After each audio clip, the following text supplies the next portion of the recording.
Live from Lincoln and broadcasting across the state of Nebraska, it's the Average Joe Sports Show. This is the place for Husker sports with the biggest names, the best interviews, and all the inside scoops. I got a front row seat with a big tub of buttered popcorn and a greasy half-live chicken leg. Now, here are your hosts, Chris Schmidt and Elijah Herbel. Welcome to the weekend editions here on the Average Joe Sports Show. We are looking forward towards this showdown tonight, Nebraska and UCLA. I am celebrating SIGEP Parents Weekend. Elijah Herbel is celebrating saving my backside yet again, as he did an option pitch drive-by to me with the old computer charger because I forgot it. Elijah, thank you much for being there, brother. Will it be a night to remember from a Nebraska standpoint and getting that road win? We are hunkered down here in the corner at gate 25. Plenty of folks going to pop by. The Iron Horse, Gary Sharp, shortly. The Pride of Fairbury, Bill Doleman, going to join us. We'll check in. Mark Kraynak will be with us. Brandon Vogel as well. And what a day of college football, man. Indiana, wow, stays unbeaten with the toe tap scene around the world. Oregon just Iowa to Iowa on a last-second field goal and a score that makes Nebraska fans weep a bit, 18-16. And who knows what's in store tonight. A&M's all over Missouri. Elijah, good day of ball. Is it a precursor to a memorable ball game tonight? How are we doing? Thanks again. Great day of ball. And I did it all without watching a single SEC game on ABC or on You and me ESPN. both. It turns out you don't need the SEC to have a good day of college football. Who would have thought? Indiana and Penn State, maybe Fernando Mendoza's Heisman moment, that drive and that catch in the back of the end zone. That was spectacular. Now you get Oregon damn near walking off Oregon. I know they had the final kickoff, but that was a big balls drive from Oregon to go down the field there and take the lead. Absolutely awesome. Maybe we get a good nightcap with a little Big Ten. Are we calling this Big Ten After Dark? I know the sun's gone down here. Is this good enough for Big Ten After Dark despite the fact it's on the West Coast? I think so. We welcome in the Iron Horse, Gary Sharp. Let's Latif. Mr. Kraynak is here, started on the JV. Kraynak, where are you at? Yeah, I'm at my new spot, man, and so it might sound a little different. You sound good. I'll probably You look a little wonderful. different. Thanks. I got a haircut, too. That probably helped. I showered yesterday, too, so everything's good. Everything's good. How are we, fellas? How are we? How about Iowa? How about Iowa almost getting it done? Almost. Yeah. Almost, We but not quite. We should have been cheering for Iowa, but to see them lose on a last-second field goal, all the Husker fans that are here getting ready for this SIGEP watch party, or they were cheering that Oregon did their thing. Sharpie, how's Fort Collins, brother? Thanks for squeezing in. It is beautiful. I like Fort Isn't Collins. it? I don't know if you guys have been to Fort Collins very often. Oh, it's great, man. Yeah. It's really good. It's a fantastic city. The weather's beautiful today. I'm actually staying in the hotel of where Colorado State football is. They play UNLV. The football stadium's across the street. So here in a little bit, I'm going to be at the game, the Colorado State UNLV game, watching Nebraska UCLA. Okay. All right. Yeah. So what kind of intrigue, if any, is there with UNLV and Colorado State? None. Is there anything None. Are there any None. any former Metro guys that maybe are playing on one of those or nothing? No former coach? There is nothing. But, the only connection around here that people are getting excited about that has a Nebraska connection is Farouk Manesh is the head coach of Colorado State basketball. Ali is in his first year. Yeah. So, he was at Nebraska under Tim Miles. He is the legend of March Madness at Northern Iowa. So, there's no intrigue. So that's why I will be able to probably spread out and watch the Nebraska UCLA game. That's pretty good. I love the Fighting Jay Norvells when they put a hit out on Travis Hunter a season ago for that rivalry game after dark. We got done with the Nebraska night game. Me, Bill, and Elijah meandered on down to a bar, shockingly enough, and watched that game do its thing, where it was back and forth. It was high drama. The Buffs won. That might have been year one of Dion, right after the Nebraska game, I think, in 23. Norvell got his golden parachute to leave. I always liked Jay Norvell, and didn't work out for him at Colorado State. But, yeah, I remember when the old Sonny Lubick-led Rams would find their way to Lincoln in the early 90s. They'd have some quarterback that would maybe get drafted, and it was a blowout, and then they'd end the year, or at least spend part of the year ranked. How times are different for the Rams. Yeah, they were 8-5 last year, and they've got a really nice stadium. They had 40,000 for a game against Hawaii a couple of weeks ago, and beautiful day in Fort Collins. This is a fantastic city. The stadium is really good for Mountain West football, and they lost. They were flat, and so they got rid of Jay Norvell. First time they've ever had a midseason firing here since '81. So they're looking for their next mid-major coach. Dan Mullen of UNLV is here. His name's being mentioned for jobs back in the Power Four, but that's across the street. But the most important thing is happening at the Rose Bowl. Aren't you guys happy that this is a perfect example of Nebraska prioritizing the quarterback room? Because 2 years ago, they get ready to play Maryland, and you get to see Harburg, Sims, and Purdy all play quarterback. But after that, you get Dillon, and then you say, we're going to make quarterback recruiting a priority. We're not just going to get athletes and just stockpile the room and always have a one and hope to God he doesn't get hurt, which has only happened in 17 and 24, Tanner Lee and Dillon that have played the entire year. Tonight is I prioritize quarterback recruiting so that we don't have just this crater of a drop-off between 1 and 2. We do, but it's not where, oh, my God, we're in trouble. You're like, we have something to work with for a kid that might be your full-time, probably should be your full-time starter in 27. So that is, by the way, the TJ Lateef starting tonight is not my number one concern if Nebraska drops this game. I think he's going to be fine. I think this coaching staff, the head coach and the offensive coordinator sometimes are burdened by Dillon and things he can and can't do with what Dana wants to do in his offense. I think tonight you see Nebraska be a little bit looser on that end, on that side of the football with a full week of prep for this game. Well, Gary, to your point, think back on some of the backup quarterbacks that Nebraska's had through the last 20 years. You're looking at Cody Green, Zach Lee, Riker Fife, Harrison Beck. Am I missing any notable backup quarterbacks? There were a bunch. Tommy Armstrong. I literally just said there were a bunch. Andrew Bunch. That was one of them. Literally. Wow. There were a lot of backups who started and should never have started. Right. Yes. And not out of necessity either. There were some starters that shouldn't have started either. That's what I mean. Yeah. That's what I mean. That is Bo Davis is out there. Oh, yeah, the old speed limit game. Did we drop Harrison Beck yet? Yeah. Oh, yeah. Yes. That was mentioned. Oh, So God. I'm still in Colorado State time. My bad. Hey, I'm not sure if you guys follow any of his TikTok presence. Dude's still got a cannon attached to his torso. And dude still has a keg up front. I mean, and he's still racist. Yeah. I think he calls himself the There's that. the big locomotive. Is that what he calls himself now? I think. He calls him Throw God. I think Well, it was. his Throw God. TikTok name is Throw God, but then when he's throwing things around, he says, "Get ready for the big locomotive." I think is his catchphrase. He did have a cannon, and Leon Jackson was the fastest recruit Nebraska's ever gotten on film. Those two should have been amazing, but they were not. Neither of them were. How amazing will Nico be tonight? Sharpie, Doleman, Kraynak, Elijah is the number one concern containing Nico. Does he go Penn State on the Big Red tonight? Yeah, you know what? Nebraska's linebackers have kind of got washed this year.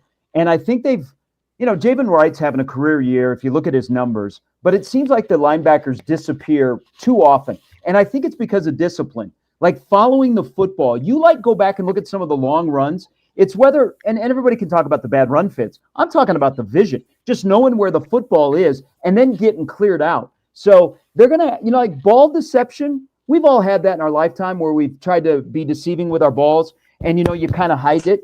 I think ball deception will be important tonight because I think Nebraska will do the same thing with Latif. If you go back to USC, there were times where they were running the RPO or the zone read, and he would be able to hide the football, but he didn't keep it. I think that's what you see with Nico. And I think that's going to be important for Nebraska to know where the football is. And then when you get him, remember, he's a big quarterback. When you get to him, you got to bring him down. Yeah, and then when he hides his ball and then tucks it and runs, this is true. Really something. Hey, look, hiding your balls by tucking them. We're talking middle school locker room all over again. Guys, talking about football. I think the Average Joe Sports Show is a great name for a show. It's got longevity. It has roots. But if we ever decide to change or we ever get a band together, ball deception has got to be right there at the top of the list. Ball deception. Like, that's actually a perfect name for a show. But it's true because I think that's what Latif will do tonight. I think you can put teams on their heels if you can hide the ball long enough that they don't know where it is, and then all of a sudden you're coming out the back door. Now, will Latif have more design runs than just scrambling? I mean, we don't know, but I think the ground game on both sides tonight is going to be a big factor, and I think Latif can benefit Emmett, and Emmett can benefit Latif. Sorry to ruin the show. You have to go back door. Is that what you had to do there? No, he was just talking about the run design. My God, late night games are something else. The balls go in the back door. Okay. Wow. And this is the final pregame edition of the Average Joe Sports Show for an 8:00 kick. You don't get this anywhere else. I'll tell you that much. That is Mark Kraynak. That is the Iron Horse, Gary Sharp, the Pride of Fairbury, Bill Doleman, Chris Schmidt, Elijah Herbel. Elijah's in studio as we are sifting through ball handling, ball deception, and backside coverage. It's football 101, boys. It is. And it'll freeze those linebackers, and away you go. So does Nebraska have a tush push in him with Okay. Okay, I took it too far. Honestly, UCLA isn't very good in the red zone. They're one of the worst teams in the country. So I think you're going to see Dana is more free. Things that he likes to do, we'll see, and he won't be burdened by the Rule Satterfield offense. It'll be more of Dana. Because the thing that's missing with Dana is creativity, okay? We don't see mesh. We don't see pin and pull. His screen game, which he's excellent at designing, hasn't been executed consistently, but when Dylan is able to execute it, we see how good it is. I can't wait to see it when they get in the red zone, what their packages look like with the legs of a quarterback and the arm of a quarterback, and then 21 in the backfield against a very porous team in the red zone, unlike USC. And that's where I was going to go, Gary, is with, either of these offensive coordinators. If I'm scouting Nebraska, I am running the damn ball, especially with the quarterback. If I am Nebraska and I'm looking at UCLA, I am running the damn ball with Emmett. Absolutely. Realistically, I know we spent a lot of time this week talking about the quarterbacks with Nico and TJ, and they both have a running element, so they are factors in the run game. But if you're Nebraska, like realistically, how many carries can you go give Emmett Johnson? Because this feels like a game where he has got to lead your offense just to take as much pressure off of TJ as possible. But don't you let TJ run the ball if that's I think that's going to be one of his strengths. And Gary's talking about it, the deception and the ability to take off and run on instinct. Dylan's not a runner on instinct. It is, I guess I gotta. I think TJ probably would relish the opportunity if he saw some opening that he might be able to, to take advantage of. And then I think I said yesterday, I think 25 carries for Emmett. I think 15 quarterback carries today for TJ Latif. Whether they are scrambles or whether they are by design, I think he gets double-digit carries, and I think it'll be a factor in the game. Now, listen, people have complained about Nebraska being able to stop a running quarterback for a long time to the point where it's almost cliche, right? Because you're just sort of like, okay, a lot of people struggle with that. But I feel like it's really true this year. I feel like it's jumped the shark a little bit, and it seems like if you have any ability to run the football as a quarterback, you are going to have a field day against Nebraska because they all have, right? I mean, they really have. Is that only because Nebraska runs too much man, too much matchup? to where you might see, I mean, because that's why they're susceptible. Cincinnati, Michigan State, Maryland, USC, probably forgetting somebody else. I mean, Michigan State. Michigan, right? It's just, on and on. People have been able to run the ball as a quarterback against Nebraska, and Nico might be the best one. Might be the best one Nebraska's faced. And you're right, but also, we're going to see if UCLA, with the bye week after Indiana, they have any of that momentum left. They are better. They are better coached. They're playing harder. They're playing smarter. But he has 2 straight games where he's thrown 2 picks. Now, on the heels of what you just said, Mark, big news coming out of Pasadena: Deshaun McCullough is out tonight. Ooh, that's no good. Yeah. He's I like him as an X factor guy. I think I think when they bring him in, he attracts attention just because his body type and his speed are just sort of like, you have to account for him. He's not just another dude lined up. Well, and that's limiting to Nebraska. He's also, from a guys behind him that we've seen this year, he feels like one of the more irreplaceable guys in the defense. Yeah, McGahee hasn't even been dressing for most of the games here in the last month or so. You have a Choa, and Merritt is already out. Yeah, that feels like a really, really big loss. Do we know what's going on there?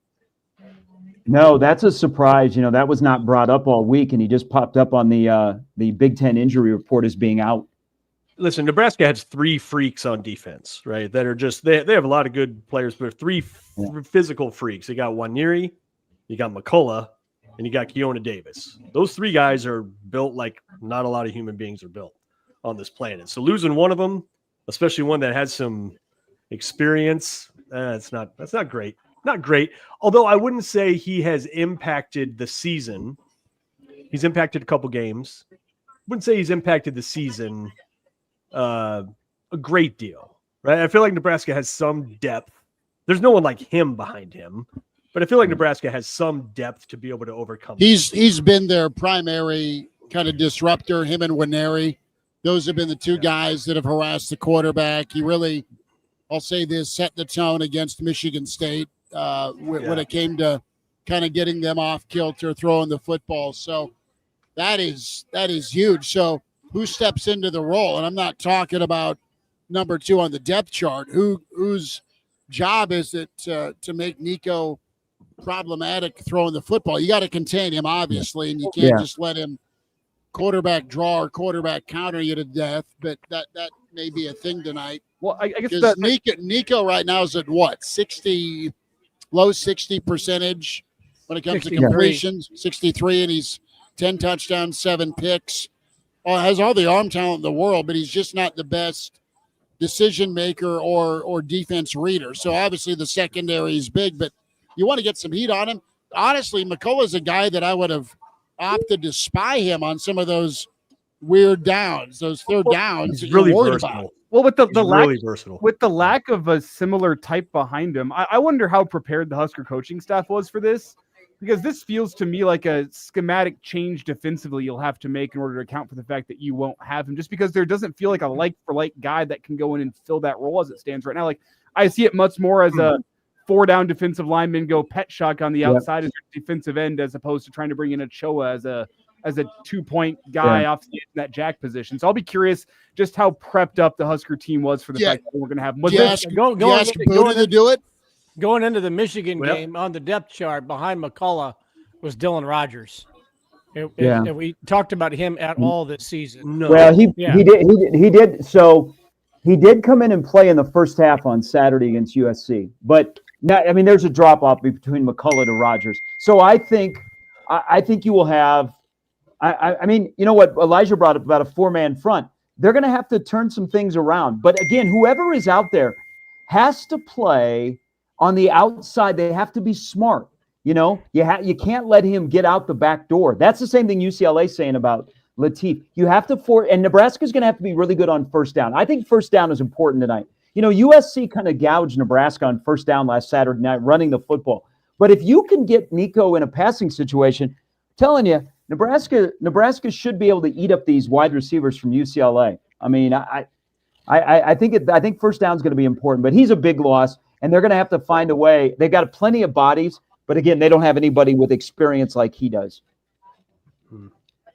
Gary Sharp with us here, weekend edition, Average Joe Sports Show pregame, leading up to Nebraska, UCLA.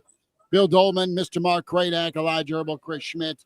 It is SIG Up Parents Weekend, so I'm nestled in a bar. The old phones are going off with all sorts of information. Whose phone is that? You getting blown up, Schmitty? I think I've been pretty behaved the first 5 minutes. With so somebody's getting texts then. and sending texts, and I'm hearing the reactions going, the little dings and the whoop. I would Kraynak, is that you? That's Gary with the phone. Sorry. It's like we're all in an elevator and we're pointing each other out. Guys, by the way, hey, I'm a little surprised at the love for McCullough right now. Statistically, 5 tackles for loss, 2 sacks the whole year. Right? Like, and somebody should text about that. I think someone just did. I'm sorry. I have to, because of our setup, I have to have the volume up, so I'm sorry. Oh, it's okay.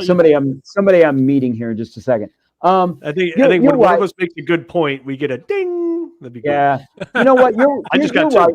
You're right, Mark. I just think you're this far into the season that there's really no established depth behind him that has played regularly. So he's a good body to have out there. But, you know, Nebraska's rotated a lot of guys along that defensive line. So they're going to have bodies. I think this is whatever it looks like tonight. Nebraska has to win. I don't care about the optics. They have to win. They don't get a pass for not having Dylan, guys. We're too far down the road of this program being led by a rule that they should have some things in place that they aren't going to crater tonight. I don't care how it looks. I just want to know what the scoreboard says at the end of the game. Now, UCLA shouldn't be able to spring a trap on people like they were early with Neuheisel as a no coordinator. Yeah. There were no tendencies on UCLA at all, like none. Very difficult to prepare for. But at this point, there's tape. You have a general idea of what they're trying to do. I'm curious about how y'all feel about Nebraska's run game. It's so weird to say when you consider that, you got the Big Ten's leading rusher, but you're still concerned about the run game. But truly, I cannot remember a tailback who's had to work more for his yards than Emmett Johnson. I mean, how many times have you seen him right after he gets the carry, like right after he gets the ball, he has to sidestep somebody quick because there's someone in his face, and this dude's made like 3 jukes to get 5 yards. And you're just like, and thank God he can do it. I don't know how his knees are holding up. Those things are going to explode at some point, knock on wood, probably when he's older, Mike, because he puts so much damn strain on. He is making. Have you seen a running back make that many cuts, like in a game, let alone 29 carries? The guy that wore that number. Do you think he's made? Yeah, the guy that wore that number, Amir. There's a lot there. The jump cuts, the spinning. Not allowing your body to get squared up where you just get crushed. I think there's a lot of familiarity with Amir. And, there were times. Oh. No, but I think, Amir didn't have to be, 78% of the carries that season because you had a quarterback that was running the football. But tonight. He had a lot of stretch plays where he could just. But tonight, isn't it, guys? Emmett's got to have 30 or more touches a game. You got a bye week next week. I mean, you have to. This is it for Amir. I think, he's going to go pro. I think he would. I don't know that. That's not. I mean, I would advise that. So you ride him as long as possible. And he's your offense, guys. I hate it that there are times where, hey, Dylan, go make a play. Or, hey, Emmett, you can just bail us out, But he's done a really good job of getting skinny in the hole. His vision is so much better than it has been in the previous years of his career. And I just think keep riding this. And we know that Nebraska's going to get effed here, but that's an all Big Ten running back behind not an all Big Ten offensive line. It's pretty amazing. All-American. Yeah, I would say you got EJ's in his own category, not better than Amir, because Amir had 3 or 4 offensive linemen that went to the NFL, but Amir was special for sure. I think Corey Ross was super elusive, especially. Yeah, it's a good making a move at that second level and then even out of the backfield. But those are the 3 guys I think of that were really nice after that first contact, and he is, his a 4-yard gain should have been a -2 carry in some instances. Now, they are going to lean on the run. Dana said it as much. I think some of us have been pining for that, although there are moments where the offensive line's not completely trustworthy. I think they've rounded into a little bit better form, so you do feel better about them running the football than you do having them hold up on 3rd and 8. You just do. Yeah. So that's how you're going to get down the rest of the season, and that'll be okay. They've gotten better running the football here the last 2-3 weeks, and that's how they're going to get beyond that 6-win number. Which goes back to Latif's being a potential weapon in the run game. If Nebraska has to run the ball, and we all agree that they do, it can't be Emmett left, Emmett right, Emmett up the middle every single play to where he's getting 40 carries a game. That's way too much, right? So, I think that this is going to be a option deal. Will be back. I think this is going to be a deal where Dana Holgorsen has a game plan a little bit like last year against USC when it was his first game. And remember, it just seemed to be a little more free. I don't want to say freewheeling, but it just seemed to be there was a little bit more to Nebraska's offense because because he could. He wasn't Satterfield anymore, so he could throw a couple of wild cards out there. Now, they had Janiron Bonner, which Nebraska, I think, misses greatly this year. Yeah. But I think that Dana Holgorsen's playbook is probably has had some special plays in it waiting for an opportunity like this because he just can't call stuff with Dylan Raiola. Yeah, I got to jump out here, but the zone read, the RPO, and guys, and put a camera on Bill, because what if they run a little bit of an option tonight? Some sprint option? Are we going full house backfield? Are we going to see Gerald Armstrong streaking up the seam? Fullback 14 trap. Touchdowns, 12 catches. I mean, that was the ratio. If there's a fullback trap, I'll be in the show. Genatone. Did Genatone make the trip? Yeah, because he's a special teams guy. But I think they will, you know what? They will let Latif get comfortable doing what he wants to do. They've had a whole week to say, what do you like to do best? What do you feel most comfortable with? And then they've worked on those plays. And I think that the playbook will be fluid tonight. The more that TJ is successful, they can expand it. But why not? You have a guy that gives you the deception with his legs. Let him get into that, and then let him throw the ball, because he can throw the football. But I think you let him get comfortable. And tonight is the night where we go, Nebraska, a year later, finally has gotten their return on investment in Dana. Creativity, that's what it looks like. That's what my prediction is tonight. Garrett, I know you got to go, but 30 seconds. I need to ask you, who's got more of the load on them tonight? Who's got more pressure? Is it Dana or is it TJ Latif? God, I think they go hand in hand, Elijah. But this is Dana. I mean, he's had a week now, and he can do some things that I think he would like to do. If you go back to his past history with quarterbacks that have the skill set of Latif, I think that's where he has really started to shine in the back end of his career. And tonight, guys, this might set up a nice little 4-year run or 4-game run where you go, man, Dylan's still the guy, but spring football could be kind of interesting. There'll be some good competition, which will make each guy better. So that's what I'm hoping. And you know what? You want a recruiting battle for him. He gets to come home. Don't put him in a box. Let him cook tonight, and let him fail, let him succeed. And then you know what? Win a football game no matter what, when he's back in his hometown. Yeah. Sharpie, enjoy them running Rebels and Rams. We'll holler manana, partner. We'll talk to you guys tomorrow. Thanks, guys. Ding. There he is. All right, there he is, the Iron Horse, Gary Sharp. Whoosh. Is off to Colorado State Stadium. Is it Ram Stadium? What's it named, Billy D? Oh, boy. It's probably sponsored by now. In Colorado State? It is Canvas Stadium. Canvas Bank.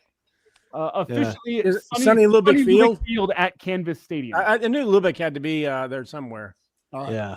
Huh. We will step away for our first time out. More to come. I was about to make a great point, but all right. Well, I guess we'll just wait until the other side. No, that's a tease. No. That's a tease. No. Yeah, come on, Chris. You just gave it away. Weekend edition continues here, 6 to 8. Here with the Average Joe Sports Show, Sunday live, 10:30. Real Red Reaction as soon as the game ends to the wee hours of the morning, and then more Sunday live. A quick timeout. Back with more here on KFOR.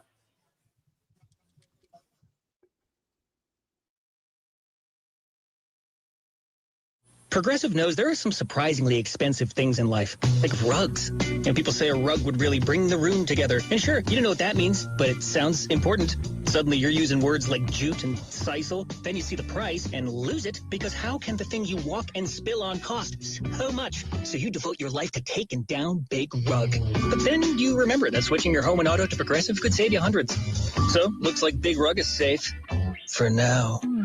Progressive Casualty Insurance Company affiliates and other insurers. Not available in all states. $5,000. That's the average amount of money people in the U.S. are now spending on gas in a year. $5,000. That's crazy. If you drive, you have to download Upside, the free app that gives you cash back every time you get gas. That's right. You can earn real cash back with Upside just by buying the gas you're already buying. You can literally start earning cash back today. I use Upside every time I fill up, and I've already made around $300. You're putting gas in your car anyway. Why not get real cash back? If you like free money, download Upside. I'm saving the cash I earn from using Upside to help pay for a vacation later this year. Download the free Upside app now to earn cash back every time you buy gas. Use promo code TRAVEL to get an extra 25 cents per gallon on your first tank. You can cash out anytime right to your bank, PayPal, or a gift card for Amazon and other brands. Just download the free Upside app and use promo code TRAVEL for a 25 cents per gallon bonus on your first tank. That's code TRAVEL for a 25 cents per gallon bonus.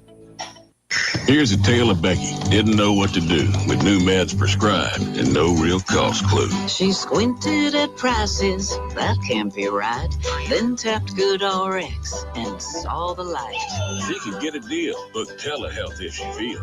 Learn about those meds without any stress. That one little app does all the rest. Even my horse downloaded it. Dang, save time and money on prescriptions. Check GoodRx. GoodRx is not insurance. Macy's one-day sale is the perfect time to get a jump on holiday shopping, because you'll find incredible deals on great gifts, like Style & Co sweaters for $19.99, coats for the family for under $100, and diamond studs for $2.99. That's over half off. Plus, it's Star Money bonus days, when Star Rewards members can earn Star Money faster. Not a member yet? Join for free and start earning $10 in Star Money for every $100 you spend at Macy's one-day sale today. Savings off select styles. Exclusions apply. Let your home be the key to everything you've been dreaming about. Unlock a 5-year fixed home equity loan with rates as low as 5.75% with Liberty First Credit Union. It's your home everything loan. Perfect for vacations, weddings, college, and whatever life brings. Apply today at libertyfirstcu.com or visit any branch.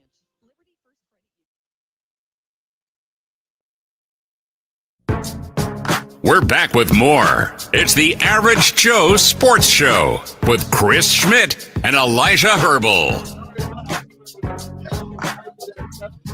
Back with your weekend editions here, Average Joe Sports Show. Pregame, Nebraska, UCLA. Mark Kraynak is staring a hole through something as he looks off into the distance. I got multiple screens. I don't have my office all set up right yet. I'm temporary. Remember, moving. Bill, you just went through it, right? Moving is a whole thing. It's like, if I see another box, I'm going to go sue on somebody. Like, talking like sue Aaron Rodgers' leg kind of stuff. Like, this is for real. I've seen so many boxes lately. So here was the thing I was going to get to. Okay. I don't know if you guys noticed, but Nebraska's not great at protecting the passer this year. I don't know if you better, but yeah, not good. Not really good at that.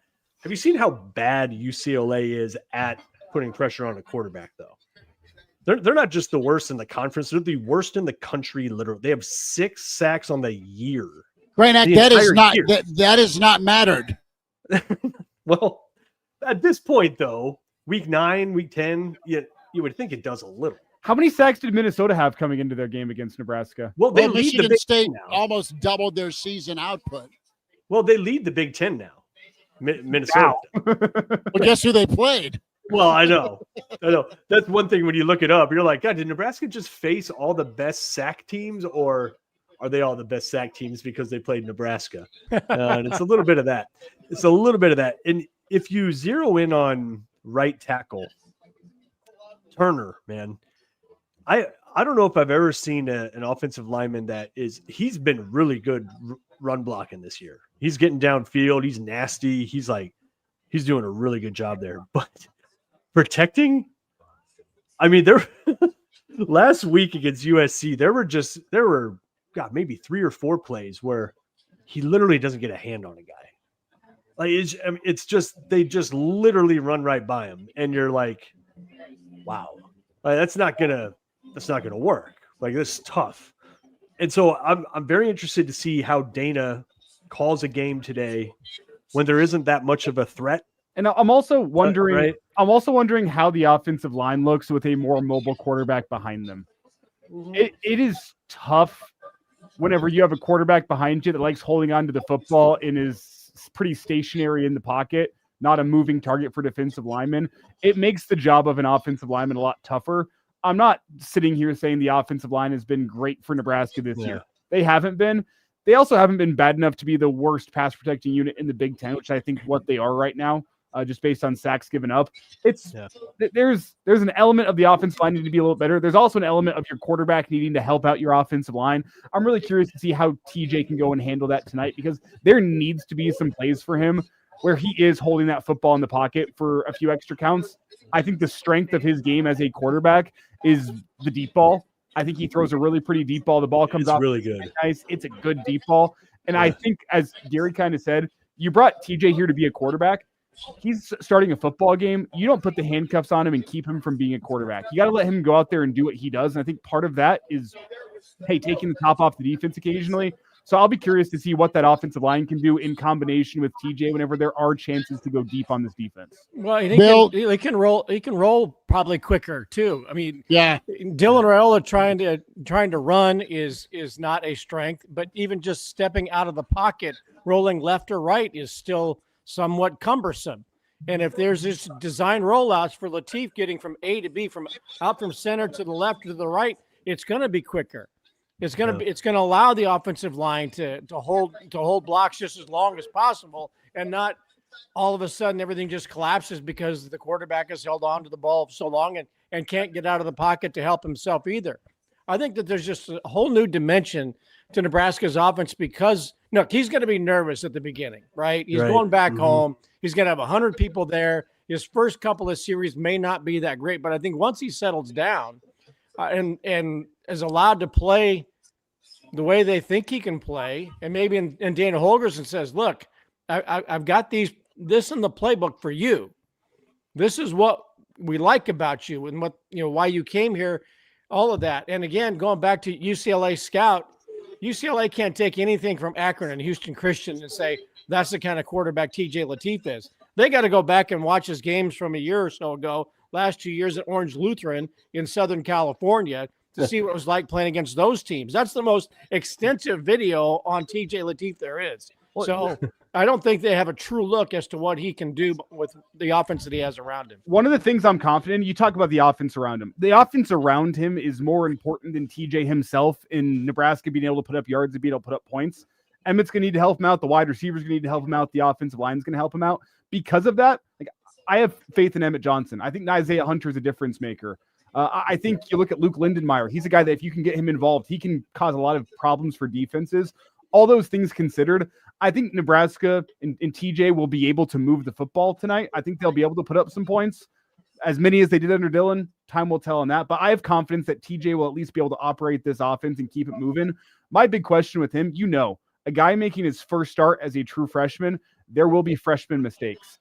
Does he have the poise to be able to understand, hey, a freshman mistake or two is not backbreaking. You can go out and overcome it. It's the mental side of things with TJ that I'm wondering about. And with Dana as well, understanding there is a fine line between you probably want to be a little bit conservative to try to prevent some of those freshman mistakes, but also you're not going to go win this football game unless you let TJ go out there and spin it at times. So I think Dana needs to call that right balance of conservative to aggressive with the offense. And I need to see TJ go out and have the maturity and the mental stability to be able to overcome the mistakes when they come, not if they come, when they come, because a freshman making his start, there's going to be a mistake or two somewhere in there. Dana did. He did take the handcuffs off a couple of times. It seems like it was sort of a feast or famine kind of thing. What he didn't do was it was either just the short little outlets, little screens, things like that. But then he let him uncork it deep a couple times, twice, and they were those a couple times, right? And that was third quarter, I think, on. So he only had a few series. It's not like he had a ton. And the balls were there. Well, he put the balls in the spot where they need to go. But if the game plan tonight, we're there. If the game plan tonight though does look like the end of the third and the fourth quarter against USC, Nebraska doesn't win this football game. That was too conservative on the conservative balance. I didn't think they were letting TJ go out and spin it on his completions. His average depth of target was, I believe, a little over 1 yard downfield. That's not going to win a football game. You have to strike that balance. I think you're going to need to have short passes that instill some confidence, but you're also going to need to, as I said, let him spin it, let him go operate the offense. I don't think I quite saw that last week. You can bemoan that all you want, but I'm also not going to hold it against Dana, the fact that you didn't have a comprehensive game plan ready for your backup quarterback. You need to have a comprehensive game plan ready to go tonight, and you need Dana to be able to hit that right balance of protecting your freshman, making sure you're not killing his confidence by asking him to do too much, but also understanding by calling a conservative offense. If that is your game plan, you don't win this football game. To me, the number is 24 points. That's what I'm looking for from the offense. If they can go put up 24 points, I think they put themselves in a great position to go win this football game. It's Mark Kraynak, Elijah Herbel, Bill Doleman, and Schmidt. I got a hat for Mark if he needs one. Oh, geez. You just keep showing that damn Dodgers hat, don't you? I've been partying like it's 1988 around here for a while. Listen, I got a haircut. You needed a hat, and I'm just here for you, brother. I know. Somebody said I need a hat in the stream. It's because I got a haircut today. You know, when you first get a haircut, it looks good, and you always go with the fade on the side, and you pull it off. Well, it's good. Yeah, I went with the fade, and so when you do that, you can't put a hat on. Can we? I do have to say here, looking around the room, like 2 days. Looking around the room with the average age of this show considered, we're doing pretty well for ourselves hair wise all around. Hey, I'm glad there's not a rear camera right now. That would be not good for me. You got a little yarmulke going on back I there. know we've talked a lot about TJ and Nico and all that good stuff. One other thing, though, Nebraska's got to make sure TJ Lateef comes out of this game. Don't say it. Upright. Because you got Gramstead, and then you got Luke Longvall. No, you got the other Marcos Davila. Marcos Davila. He's obviously done well. I don't know anything about him and his play. I've heard more about Luke Longvall than I have about Marcus. Okay. There is Heinrich Harburg, but Uncle Mark asking the important question: has the line shifted with the McCullough news? Wasn't it? Nebraska is pretty squarely a 1 to 1.5 point underdog about everywhere. Bet Rivers still has it as a pick'em, but there were some of the places that had Nebraska as a slight favorite yesterday now have Nebraska as an underdog. So it's pretty consensus 1 to 1.5 Nebraska underdogged. Okay. So Nebraska's tackling and defense will be important, like every ball game.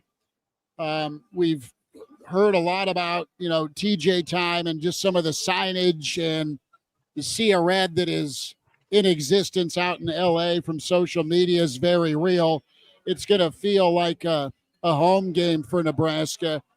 I don't worry about Nebraska being too conservative. I don't think they're going to be reckless. I think they're going to be not relieved, but refreshed is the word, to have this mobility option. On the other side of it, though, what do you believe about UCLA? Do you believe that, listen, they've been 3-1 in their last 4. Some of their guys are getting healthy. And Nico is good Nico or bad Nico.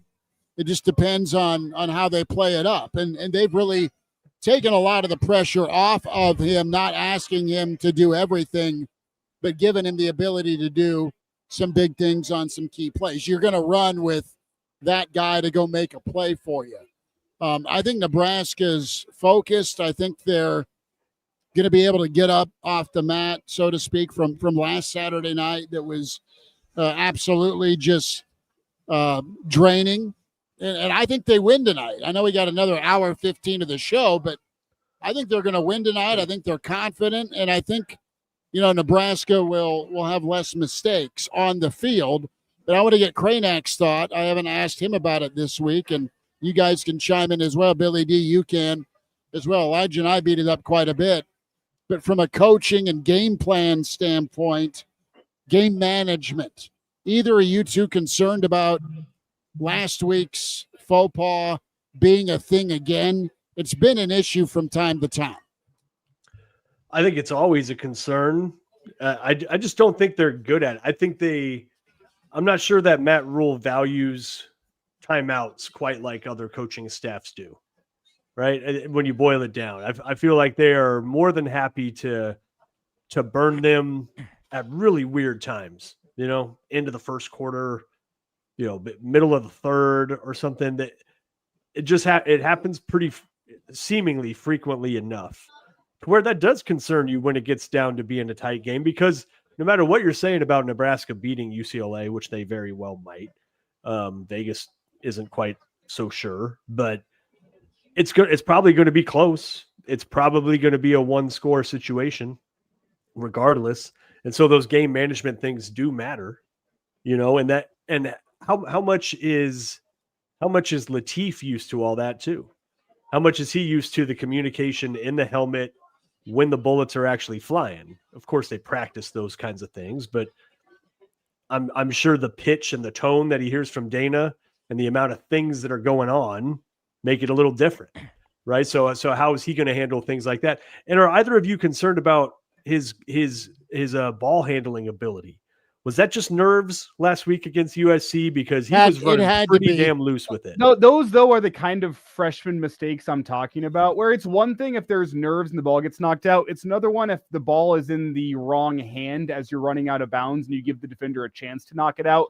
That's the kind of freshman mistake that I'm talking about that you should expect going into this game, that there will be. You would hope 1 to 2 of those. If it's any more than that, Nebraska really puts himself behind the 8 ball to go win this football game. But that's the kind of thing I'm talking about. There will be freshman mistakes, whether it's a ball handling thing, whether it's throwing a silly interception. You're going to see that tonight. That's just standard, true with freshman quarterbacks. To expect any less than that is you're walking a dangerous line. I think you have to go into the game expecting that Nebraska is going to have to overcome 1 to 2 of those types of things. My thought on the game management, it goes to this whole analytics stuff. The coaches are all we're talking about. The book says if it ain't the Bible, then don't go by the book on that, because I mean they're thinking way too much and hiding behind Poindexter, Gilbert, Lewis, and the class of '79 at MIT. And I just think that coaches are less getting a feel for the game anymore, because they're always worried about what the book says. Do I take a timeout here? Do I go for 2 here? Do I go for the extra point? All that stuff. Just, it's driving me nuts that it takes away the instincts and the field nature of coaching. And look, I was watching last week when he took those 2 timeouts on that drive. One of those plays, when the timeout was called, Nebraska had 12 people on the field. Yeah. So that was probably a necessary timeout to take. And they were complaining about one of Nebraska's players got shoved, and legitimately there should have been a penalty. And they got a little too preoccupied with that. But one of those timeouts, Nebraska, now that's game management too. You got too many guys out there on the field, but you called the timeout when you probably should have called the timeout. But I just think it's coaches are just hiding behind analytics too much, and they've lost feel for the game. And whether that's extra points or onside kicks or punting on 4th down and going, whatever, it didn't used to be that way. Coaches were great coaches because they had a feel and they had a gut and they went with it. Yeah. Yeah. And they do seem to outsource things like that a little bit more often than they used to. How about Nebraska in the 2-minute offense too? That's where game management comes to get you. In the stadium last week, the level of frustration at how often Nebraska was getting a snap off when they started off that drive, inside their, it wasn't great field position. Inside the 5. Yeah, wasn't great field position. You had a little over 2 minutes to go. You know, you have a new quarterback coming in, so you figure he's probably not as schooled in the 2 minutes. So that's to be expected that they're, you know, maybe not quite as sharp as they would be with Dylan. But they took their sweet little time. There was way too much elapsed time between plays. There was no pace, there was no rhythm, and you only had the one timeout left, right? Because of what we were just talking about with the game management. Had you had 3, maybe you don't worry about the pace that they were going at from that distance, but it's those kinds of things that worry you going into this game. Like, does TJ Lateef bring a different element than Dylan? Of course. He can run the ball, throws it pretty well deep. But is he ready to run the 2 minute? Is he ready to command the huddle in that way? You know, is his staff going to help him out and give him the whole, all 3 timeouts to work with if he's pinned inside his own freaking 5 and has to lead a team? Right. One thing we know, Mark, with 2 teams in the middle class of the Big Ten, tonight's game will likely come down to 5 to 10 plays. And there's a good chance it comes down to Nebraska with the ball in their hands in their fourth quarter, less than 4 minutes on the clock, either a drive to put it away, a drive to tie it up, or a drive to go take the lead. There's a good chance that's what it comes down to tonight. And Dylan's shown you this year that he can do that. Exactly. How does a freshman quarterback in his first start after it didn't go well for you last week with that kind of opportunity, how does that go for a kid like TJ Lateef tonight? That's a big question, a great unknown. But there's a very, very good chance that tonight's game will come down to something in the final 5 minutes of the game where Nebraska's offense and TJ Lateef is going to have to make a play in some way, shape, or form. How does that go? Now, you can hope if you're a Husker fan that it doesn't come down to that, but I'm telling you right now, there's better odds than not, considering you have 2 teams from the middle class of the Big Ten duking it out, that there's going to be 5 to 10 plays, and there's going to be some really crucial plays in the final 5 minutes of this game. Yeah.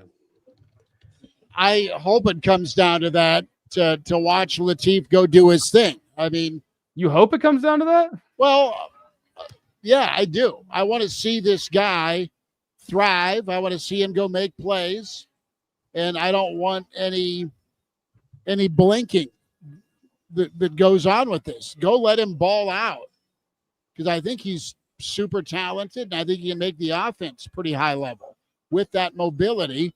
You got to let him go do it. And that's part of that frustration, to your point about the urgency, Mark.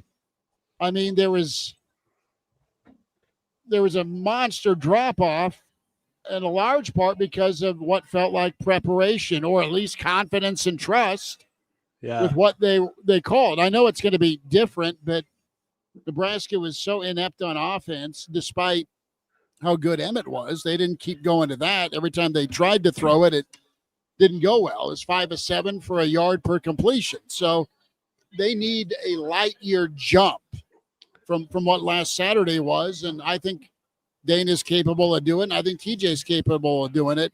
I just think Nebraska's defense is not capable of shutting the run down and stopping a mobile quarterback. So I've given in to the fact that it will come down to the final 4 minutes of the ball game. And if it does, I want to see what TJ can do, like a lot of us. I'm confident he can be all right. It's not ideal because of the experience level, but I think the talent's there. I think Ganesh Freshmen can play well. Go back 30 years. Tommy came in game 6 against Missouri when things weren't going very well with the offense, and they let him do his thing, and they didn't change the playbook much. He ran the option, and he was athletic, and he was a leader, and he did the job. So that goes back a ways. Adrian Martinez, arguably his best year at Nebraska was his freshman year. And before they learn too much, right? Before they know too much. Yeah, right. So I thought Adrian was a pretty good freshman when he came in and did his thing. So and at this point in the season, Dylan was pretty good last year too as a true freshman. Has he made the leaps and bounds? I said going into the season, he needed to play like a third-year player and not a freshman making the leap to a sophomore. Dylan needed to be more for Nebraska, and I think to a certain extent he's played like a sophomore, certainly in the run game. But TJ Lateef's had how many games now where this is 10? Is this 10 on the season? 9? 10. To sit back, to watch. He's gotten a couple of snaps. I wish he'd gotten more. I wish he'd gotten snaps at Minnesota. I wish there were a couple of times during some games in the first half where they set Dillon aside and said, take a look at what you should be seeing here. Okay, TJ, get out there for a couple snaps, come back. But he's been on the field. Granted, it was against Houston Christian and Akron. He probably played against better opponents in the Southern California high school leagues than that. But look, at this point in the season, he should have a pretty good grasp on what the playbook looks like, what the offensive line can and can't do. He's got Emmett Johnson behind him, and whoever the number 2 back's going to be. He knows Lindenmeyer's pretty sure-handed. Harburg's not bad. So it's not the season opener. Oh, Hour I've 2. got a huge point to make. Hour 2 coming up. Stay tuned for Mark Kraynak. One more and thing. that point of emphasis, the Average Joe Weekend Edition, It's pregame gonna be Nebraska really good. UCLA here with KFOR. It's going to be just jaw-dropping what you'll learn after the break.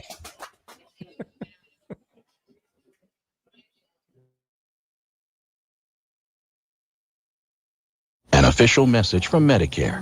Couple more minutes, and we'll start this month's book club. You know, I usually love a plot twist, but this year, I'm comparing my options during Medicare open enrollment. You can't assume your current health or drug plan is the best one for you. And you gotta make sure your drugs are covered. That's important. So is saving money. Review all your options at Medicare.gov. Open enrollment ends December 7th. Paid for by the U.S. Department of Health and Human Services. Protect your home and auto by bundling them with Progressive, and you'll have a little less to worry about. But we know you'll find other things to worry about. Like that text you just got from your boss. Hey, call me when you get a sec. Hey, call me when you get a sec. Hey, call me when you get a sec. Oh, hey, call me when you get a sec. Yeah, this is bad. Oh, well, at least you protected your home and auto with Progressive, so you don't have to worry about that. Progressive Casualty Insurance Company affiliates and other insurers not available in all states.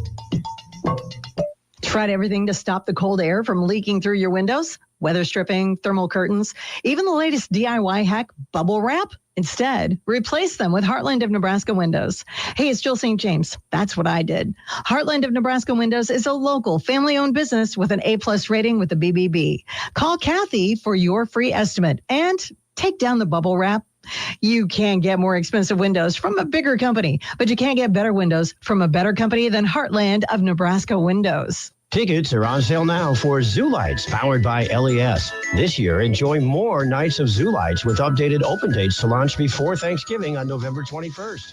You'll be amazed by the stunning displays throughout the zoo, including multiple light shows choreographed to holiday music, photo opportunities, a tree canopy light walk, light tunnels, and more. Stop by a s'mores or hot cocoa station for tasty treats or take a holiday train ride to complete your visit. Get your tickets now at lincolnzoo.org. Must qualify for enrollment. Results may vary. Attention! Have you racked up $10,000 or more in credit card debt? Are you barely getting by making minimum payments? With credit card debt reaching all-time highs, National Debt Relief is notifying consumers about significant debt relief options currently being made available to help those with overwhelming credit card debt. These options may reduce a large portion of credit card debt for those who qualify. You don't need to declare bankruptcy or take out a consolidation loan, and you may only have to pay back a fraction of what you owe, even if you have bad credit. National Debt Relief has already reduced the credit card debt for more than 550,000 consumers. So don't wait. If you owe $10,000, $20,000, or even $100,000 in credit card debt, you can now take advantage of this financial debt relief as the cost of living continues to skyrocket. To check what debt reduction you may qualify for, call 800-399-7272. 800-399-7272. Again, that's 800-399-7272. Finding great candidates to hire can be like, well, trying to find a needle in a haystack, but not with ZipRecruiter. Its powerful technology actively finds and invites qualified candidates to apply to your job. So while other companies might deliver a lot of hay, ZipRecruiter finds you the needle in the haystack. See why 4 out of 5 employers who post a job on ZipRecruiter get a quality candidate within the first day. Try ZipRecruiter for free at ZipRecruiter.com/free. That's ZipRecruiter.com/free. No, it's not too soon to start holiday shopping. Ulta Beauty's early Black Friday event is happening now through November 22nd. Shop $10 beauty minis from brands like MAC and Too Faced. Take 30% off Lancome and Touchland fragrances and body mists. With new offers dropping every week, our associates can help you find the perfect gifts. Head into Ulta Beauty today to shop our early Black Friday event. Ulta Beauty. Gifting happens here.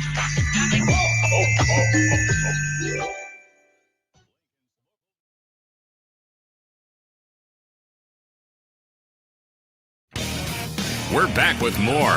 It's the Average Joe Sports Show with Chris Schmidt and Elijah Herbel. Hour 2 of the Average Joe Sports Show pregame edition here. Smitty, what are you hammering food-wise over there? It is taco night. Okay. So, all right. So you got a few. You got beef. Oh, yeah. That's good. Gringo-style tacos. Beef and pork, and we have Big Red from Pasadena, the cloned version of one Bill Walton, joining us. Justice Rhody is here. Justice, are you ready to shotgun a beer? Dude, I already downed like a cerveza already. I think we're ready to go. Say we got the crew out here. All right. Everybody's up and rolling. We're out at the tailgate spot. We're in Lot H. This place is packed with red, guys. Packed with red. Whole lot of Husker Nation just showing out. There's smog. Where would it be? LA, Pasadena without it? But everybody's amped to the gills. To tell us, Justice, we talked about street tacos. We talked about Thai food. We talked about traffic. What has been the most memorable part of the trip out to LA so far? Probably almost doing things that I didn't want to do on a roller coaster. So yeah, there were quite scary roller coasters. We went to Magic Mountain, so that was probably the most memorable part, was seeing just how scary some of those rides actually are in person. That was probably the most memorable part. Other than I had sushi last night, and like West Coast sushi is like just a different breed. It was kind of incredible. I'm not gonna lie. It's actually fresh. How about that? I know. It isn't like straight out of a processed like package. It was great. Yeah. Instead of that carp or catfish sushi you get in South O. Yeah, I don't know what. Do they make it out of cardboard? That's what I'm wondering here. No shade to the Midwest sushi scene, but like one has to wonder. Yeah, you got to have like a seafood hookup. I like how Justice just said the most disrespectful thing I've ever heard about Midwestern sushi, then says no shade though, no disrespect. Yeah. Even though exactly. And then he froze on it. Was he frozen? Kind of like the sushi that. All right, Justice. How many Nebraska fans do you think will be in the Rose Bowl tonight? Hang on, you guys are kind of cutting out. You want to repeat that again? I said, how many Husker fans do you think will be in the Rose Bowl tonight? How many Husker fans? Ooh. Yeah, based on what you've been seeing around, is it 50-50? It's like 85-15, dude. The UCLA fans might be stuck in traffic, or they might just like not show up. It's like I'm seeing like there's like UCLA tents around us, but like everywhere else is just streaming with red. So it's like 85-15. And what's the mood outside the stadium? Are folks ready to see TJ Lateef? Is there a confidence there? Are folks just enjoying the weather? Give us the feel from Husker fans right now, the ones that you've talked to. People are feeling pretty good, I gotta say. Just the weather's pretty good right now, and there's like a little light breeze, nothing crazy. The sun's already set out here, so everybody's kind of in a game day atmosphere. There's a lot of confidence, especially with what Wisconsin just did up in Camp Randall, winning 13-10 against a ranked team. It's like, people are thinking, hey, we watch some football all day. Why not go out and get a Big Ten win? I think that's just kind of been the mood all around. And, I know some of our guys are excited to see TJ Lateef. I know there's been people around who are kind of excited to see what he can do with a more expanded role. But, a lot of people just in here really enjoying the sights and sounds of California. Mm-hmm. What do you think tonight, too, with how much TJ Lateef has, once the season starts, the ones, QB1 gets reps with the ones. QB2 gets reps with, the twos. I wonder if that was part of why we saw some uncharacteristic misconnections with Isaiah and with Dane Key last week, because the ball was there, but it kind of felt like the receivers weren't quite ready for it necessarily. I mean, you saw an uncharacteristic drop from one of them. I can't remember which, but if either one of them drops a ball, it's uncharacteristic. And the other one, it felt like, I think it was Isaiah, didn't even really give it an effort to try to get to a ball, because it felt like it was already past him before he was ready for it, because the way TJ throws, he throws on a lower trajectory. The dude throws he throws missiles, man. Those things are like humming along the ground versus how Dylan throws. Does a week of TJ finally getting reps with those dudes, like a lot of them, does that pay dividends? Or do we see some of those twos who he has an established rhythm with, like a Quinn Clark who's been coming, like Keelan Smith who got a little playing time last week, like Cortez Mills who's gone on a milk carton? Do we see maybe more of those guys because of his comfort factor with them? Ooh. Well, I do think, like, when you look at a lot of the personnel groupings, once TJ got into the flow of the game, they did throw a lot more Cortez Mills out. That seems like a guy that they're comfortable with, that TJ's comfortable with. That's a target that he knows and that he understands.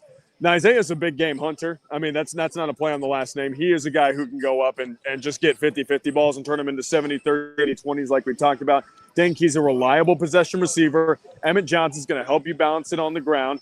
I think we've seen that mixed in with a little bit more Keelan Smith. We saw Cortez Mills a lot last week. You know, they kind of subbed out Jacory a little bit and let Cortez play in more of that wide X role just to be an outside guy, run some of those deeper posts, spread the field horizontally with what he can do with his speed and stretching the defense now, getting them vertical and also horizontal with some of the routes he runs. So I think with what TJ can bring you, just like with the mobile profile, with the arm, they're going to want a guy like Cortez Mills that's young, that kind of understands it, gets his vibe, backyard football, who can go downfield and make plays, but also sit down in those 6 to 8 yard intermediate routes and make possession catches because he knows the rhythm and the timing that TJ has from working with the twos and also getting some one reps. So I think getting the one reps in practice probably helped TJ a lot this week, get acclimated to what Isaiah's going to do, how he's going to break out of his routes, what Dane's going to do, how he's getting out of his routes, what Luke wants to do, how his feel is for finding the soft area in the zones. I think that all is going to come into play, but I wouldn't be surprised if we see more Cortez Mills tonight just because of that familiarity in the freshman class between him and Latif. Yeah. Justice Rhody live in L.A. with this. He's outside the Rose Bowl, giving us a on-the-scene report. Weekend edition here with the Average Joe Sports Show ahead of Nebraska UCLA. What's your gut tell you about the black shirts tonight without McCullough? What do you think the Husker D does against one Nico? Yeah, Nico's a tough customer to figure out. He's a guy who leads them in rushing. He's a guy who's also got an incredibly strong arm, accurate passer, runs that RPO stuff well. Once Jerry Neuheisel kind of took over, he got this new instilled confidence, right, guys? And I think that's really bolstered the way that he plays. I think when you go now and look at this Husker defense, it's got to start with the secondary. I think this is a big game for Andrew Marshall. Andrew Marshall, who's a California kid, Eastvale guy, transfers in from Idaho, and now all of a sudden he stepped in and he's been, one of their better corners, right? And now he gets a chance to go home to California. His whole family's here. We saw him in the tailgating spot. So I think it's a big game for Andrew Marshall. I think with Dawson Merritt out, with Tassan McCullough out, you're going to see a lot of shavers. Marquise Watson-Trent has to have a big game in this one. If he's not a sure tackler against what Nico and what Jalen Berger can bring you rushing the football, I think that it's going to be a long, long night for this defense. This front seven's got to be active. I expect Winery to draw double teams, try to be a handful, wreak some havoc. A lot of four-man front, I think. I think four-man front's going to be a big thing from this Husker defense. They're going to send some guys down. You got to have big bodies on the line. And you got to force UCLA to beat you out wide with their skill players. I think that's ultimately what it is. I think this Husker defense is able to keep them in check.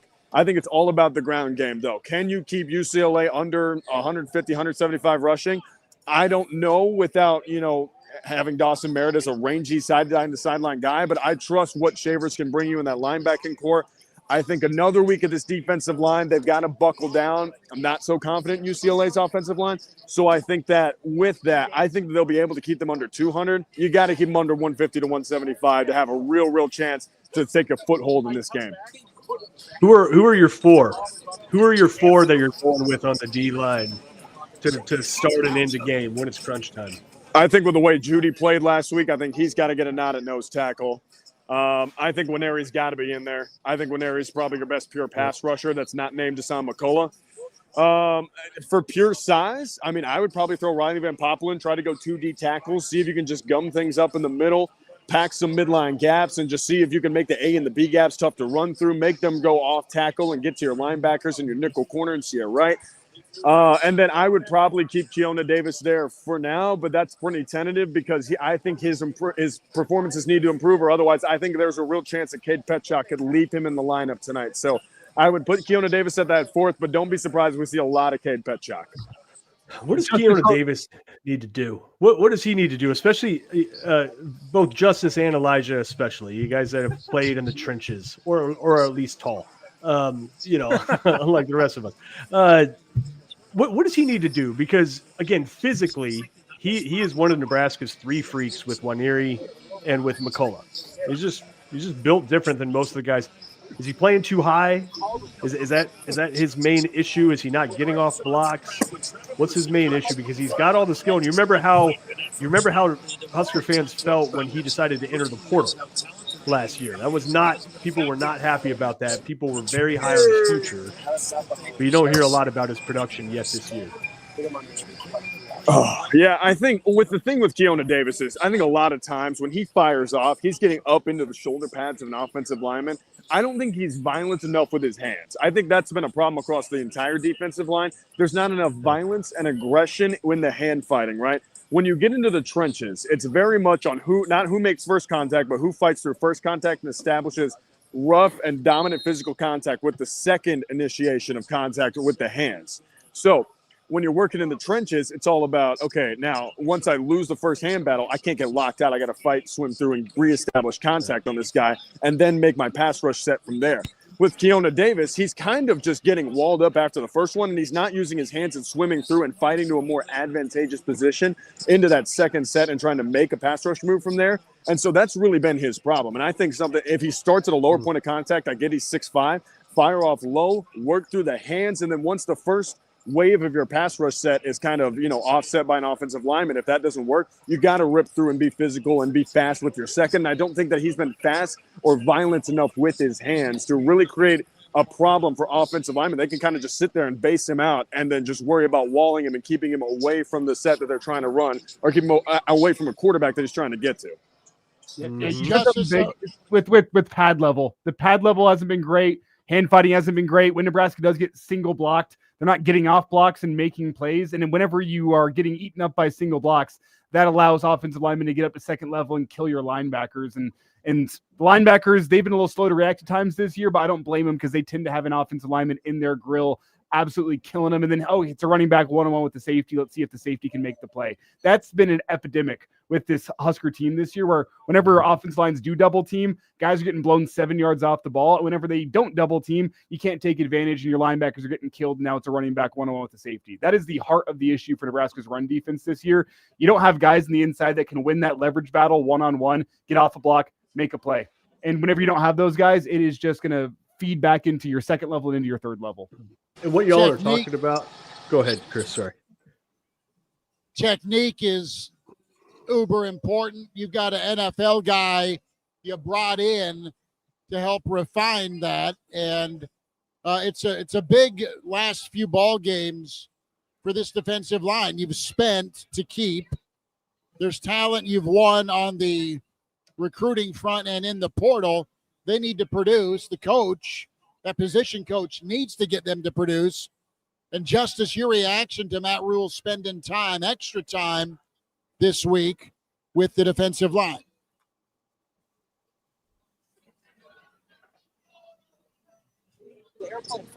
Yeah, I think when you talk about Matt Rhule spending extra time with the defensive line, I think it's been warranted. I think honestly they probably had their best complete performance as a defensive line last week.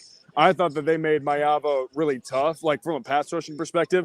But I do think from a stopping the run perspective, I think it's been porous. They've been like a sieve. They've just kind of let everything through. It's been really easy to get leaky yardage against this defensive line and against the linebacking core. So I think it's absolutely warranted for Matt Rhule to go in, especially with a young coach that you brought in from the NFL ranks, to say, hey, I know that you're trying to do it this way. Here's the way that I've done it because I've worked as a defensive line coach. I've worked along several position groups. Here's some ways that we can help you. What's going wrong here? How can we manage this? And being the mature CEO and going in and saying, listen, I know we have a problem here. Let me try to alleviate that. Let me get in and see what the thought process is and see if there's any gaping holes that I can help mend with my level of experience working also in position groups. So I think that's something that could be advantageous. Listen, he is a CEO. He's a guy who knows he has to run his program. Like, he's got to be in, and he understands that stopping the run has been a problem, and that starts with your front, like the defensive line and your front four, front three. So I don't blame him for spending extra time with those guys and making sure that they're taking mental repetitions and making sure that, you know, they're gap sound and that they're trying to understand what's going on in the film room. It's a young coach. It's a lot of young guys. It's the youngest roster in the Big Ten, especially along that defensive line that lost Ty Robinson, lost Nash Hutmaker, lost Jamari Butler to the portal. So I don't blame him one bit for sitting in a little bit extra in meetings this week and saying, hey, where's the problem? Can I fix this? Let me get Phil Snow and John Butler, and let's all try to, you know, group think and brainstorm how to potentially fix this for a UCLA team that wants to make some noise. Yeah, it's a little less schematics and a little bit more about that's what y'all are talking about in terms of dominant contact, use of hands. That's why Indiana is ranked second in the country right now. They understand that. They understand those kinds of things better than probably any team in college football right now. Mm-hmm. And that's the only reason why they've been able to ascend to top 10, let alone top 5. If you just watch them, that's what it is. Those dudes are fighting literally against the person that they're blocking or trying to get around every snap. Well, in Indiana, every snap all game. Indiana has the best effort along the lines of scrimmage I think I've seen from any team in America. Incredible. Yeah, it's not because they're super uber talented, but those dudes are squabbing. They are fighting. Like, and if you're going to beat them, it's not going to be easy. Like, you can beat them. They're beatable, I think. But you better come with that level of intensity and effort. Don't forget that they all came from the same. I mean, not all of them, but I mean, they brought 30 players in and coaches from James Madison. They've been in that system for a while. Yeah. Nebraska's got a first-time college defensive line coach who's much different than the guy he replaced, whose coaching style was, let's just say, simplistic. Yeah. Braden comes in teaching a lot more specified techniques that is completely different. 180 degrees, 360 to 540 from the way they were coached last year. And oh, by the way, the two mainstays who were on that defensive line are gone. So Indiana is somewhat of an anomaly that everybody comes in, they understand the system. They all know the coaches. Granted, they've got turnover, but they all get it. Nebraska is getting it, or trying to anyway. And that's why you have a young coach in Braden, and then you bring in Phil Snow, and you got a new defensive coordinator, and Matt Rule's got to have something to do when he's done talking. So let me go and hang out with the guys in the defensive line room to find out what's happening, and maybe we simplify things, which is what they've talked about with UCLA's offense since Jerry Neuheisel took over, was simplifying the offense after they made the changes 4 or 5 weeks ago. And it's helped out EMI Lava. So there you have it. Justice will get you out. We need you to shotgun a beer, keeping with Average Joe Roadshow tradition. Oh, he's going to say no. I can see his eyes. Oh, gosh. I mean, they want me to shotgun a beer. Do we have one? Do we have one? Do we have one? A shotgun? Okay. We have one. I'm guessing they have about 27. Bunch of college guys on down a this. Do we have? Well, we don't have one I can shotgun, but I can down the cerveza real quick if you want. Oh, it's a glass bottle, huh? Yeah, you can do that. Yeah. All right. No, it's just a little can beer, but okay. All right, here we go. Go for it. All right, there he is. There he is. Justice is chugging. Yeah. Justice is doing it. He's chugging. Incredible effort. Look at that. Look at Wow. that. Justice is hammering. All right. Now smash it on your forehead. Oh, there we go, fellas. Now we can toss it. Justice, appreciate you. I knew now after this, I need to get your unfiltered thoughts because I know there's a lot going through your head right now. Which unit? Oh yeah. Offense, defense, or special teams? Which unit needs to step up and win this football game tonight for Nebraska? I would say defense has to step up and win it. I think if you can get 17 out of your offense, 21, that'd be pretty solid. I think your defense has to play out of their minds tonight. I really do. I don't think you can expect a lot out of a backup quarterback, especially a true freshman. So I would go ahead with that and say that it's got to be your defense, although I wouldn't be surprised if Mike Eckler goes in and just ruins the party and makes the splash impact with his unit on special teams. Justice, we love you, brother. Safe travels. Real quick, Thank you as a professor, solid B effort today. Thank you. We'll go back to the tape and we'll work on it. All right, we'll see you guys. That's my boy. Yeah. Give him some extra credit opportunities to bring that to an I A. think whatever his grade was, humbly speaking, gets bumped because he fought through those last few drops of beer. Yeah, he really did. You saw the strain. You really did. Did you see the strain? I don't think that's his game. I'm going to be honest with you. So it's a good effort on his part but gave into your peer pressure. I could not be more proud of my boy there. He's great for you. He's great on our Unlimited Sports pregame show. He wasn't on this week because he's with everybody out there. But we got a great Husker preview show on Nebraska Nightly Unlimited Sports. So I invite people to check that out. And when Justice is on that show, he was a little more mellow tonight.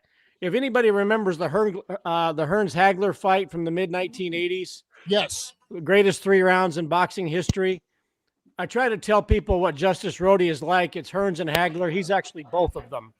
So he was a little more restrained tonight in his delivery. So I was impressed. But that guy is going to be a rock star in this business, and I could not be more proud of him.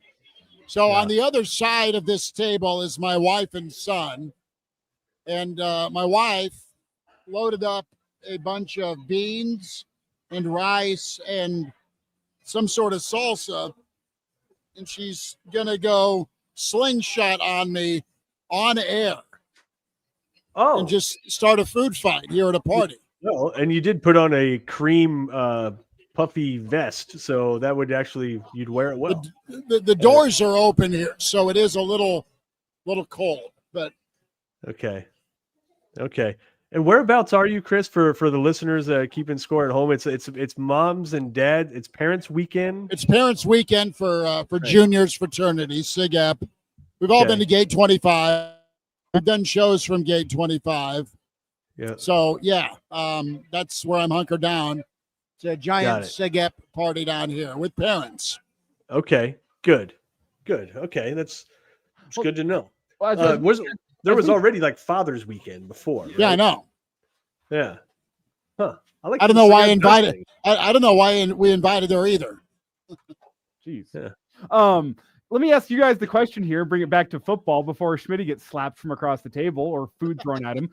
I asked the question, Justice. I want to get your guys' thoughts. Offense, defense, special teams. Which unit are you guys circling tonight as being a unit that is key for Nebraska to get a win? It's defense. Yeah. Offense, obviously, you think they can do okay with a backup. Special teams, you want them to be a difference maker. But the defense is going to tell the story tonight on just whether or not UCLA thrives, hangs around, dominates, or is not able to get any traction. Yeah. And without McCullough, it's problematic. With the level of resistance against USC defensively in the second half just wasn't good enough. It got to a point where it seemed like, anyways, they were just picking up 7 yards a carry, 12 yards a carry. I don't know what the actual thing was, but it was too easy. It was way too easy for them to run the ball, and Nebraska just wasn't putting up resistance. So that, and if they can't even, Nebraska doesn't need to dominate defensively, but they need to hold serve. They need to at least do better than that. I know the yardage wasn't huge for USC, but there's not a lot of snaps in Nebraska's games anymore, right? They just play, they're in the 50s and 60s and total snaps lately, right? So the yardage totals, you can't necessarily just look at that. But you saw in the second half how well USC was able to just move it on. And it didn't even look like Nebraska was putting up a fight in a lot of those drives. And I think that kind of gets to what Justice was talking about with the hand fighting and everything else. Yeah. It became a given, like, well, they're going to run up the middle. That's going to be 13.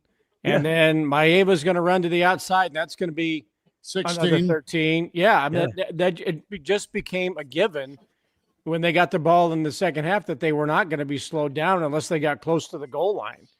Yeah. But when they had open field to work with, it wasn't, downfield passing. It was run plays and quarterback run. He had more 10-yard gains in that game last week, Maeva, than he had all season.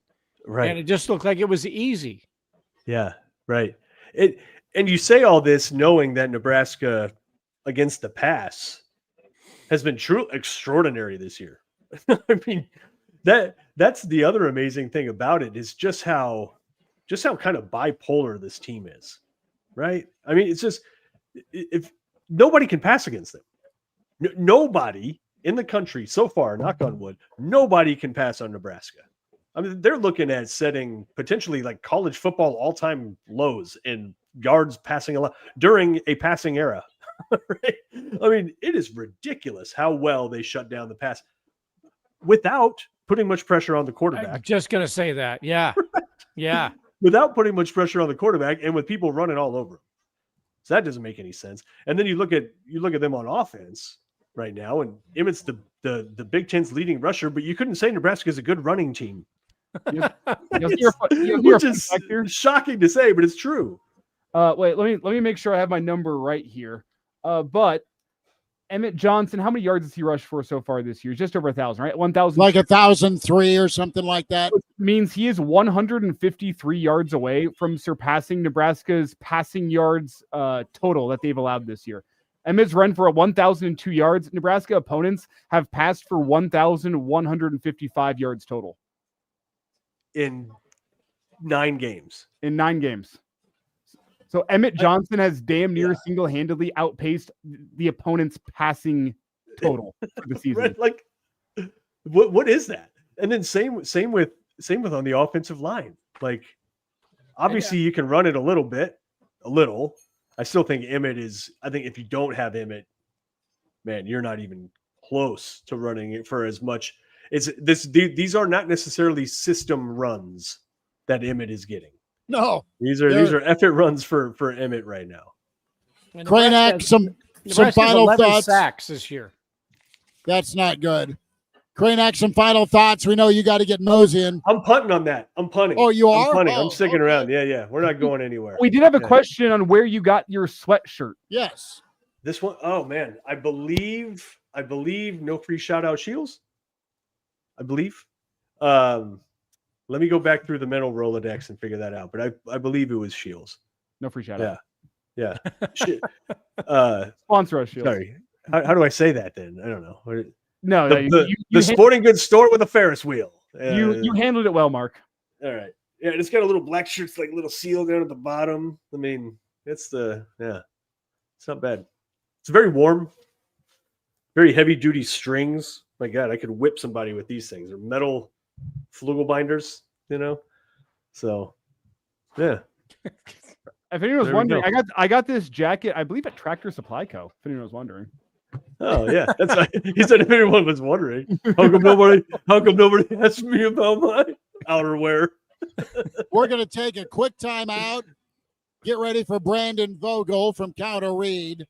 Weekend editions here in the pregame alive and well as we get you set for Nebraska UCLA. Quick time out. Brandon Vogel next with KFOR.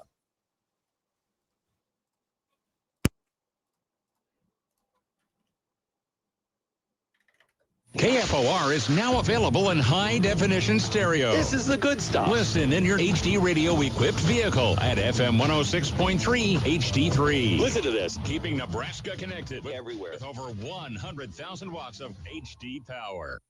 Which room in your home could use new flooring? Carpets Direct is your #1 source for all things floors, providing free in-home estimates, unparalleled service, and a 2-year guarantee. Your home should be your sanctuary, and Carpets Direct has you covered. From plush carpet, luxury vinyl, hardwood, laminate, and sheet vinyl flooring, Carpets Direct is the ultimate flooring destination. Call or visit today, South 48th Street, Lincoln.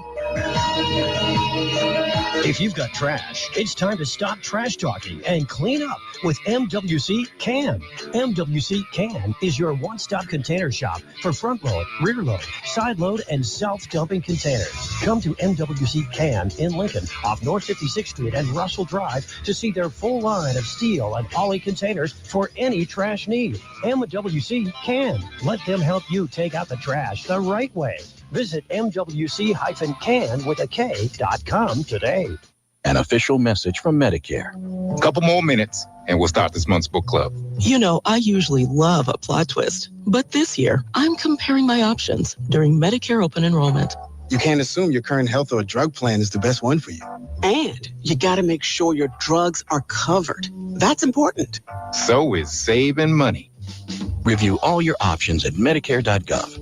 Open enrollment ends December 7th. Paid for by the U.S. Department of Health and Human Services.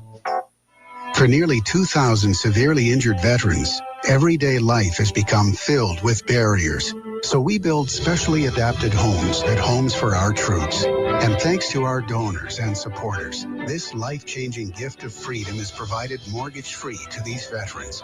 But we need you to join us, too, in completing this important mission. Please visit hfotusa.org and help build homes and rebuild lives. Your ambition just met its match with Robinhood. Trade stocks and ETFs, options, futures, and crypto all on one platform. Get started today at Robinhood.com/yourmoney. Your money, your move. All investments involve risk, including loss of principal. Options, futures, and crypto trading carry significant risk and may not suit all investors. Securities offered through Robinhood Financial LLC, member SIPC. Futures trading is offered by Robinhood Derivatives LLC, not FDIC or SIPC protected. Crypto offered through Robinhood Crypto LLC, NMLS ID 1702840, not FDIC or SIPC protected. Portfolio management offered by Robinhood Strategies, an SEC registered advisor. KFOR is now available in high-definition stereo. This is the good stuff. Listen in your HD radio-equipped vehicle at FM 106.3 HD3. Listen to this.